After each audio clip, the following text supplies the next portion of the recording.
Я нахожусь в селе Агилятар. Сзади меня дом, который недавно только достроили, а он уже непригоден для жизни. Тут пострадавших домов 560, 100% село официально полностью затоплено. Даже 16 апреля сегодня тут такая обстановка, ил, грязь, тут воняет. Честно сказать, хотелось бы обратиться к блогерам, волонтерам, чтобы обратили внимание на это село тоже. Видите, эту грязь, посмотрите.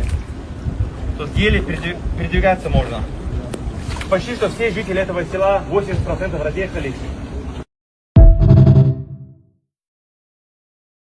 Говорят, приезжает депутат Госдумы, этот человек, говорит, помогает народу, он занимается энергетическими напитками. Я к чему это говорю сейчас?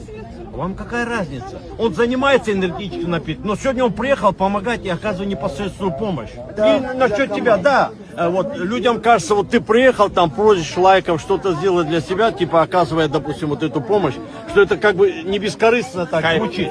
Людям какая разница, что ты делаешь, как делаешь? Вопрос идет в том, что это обычное явление сегодня современное.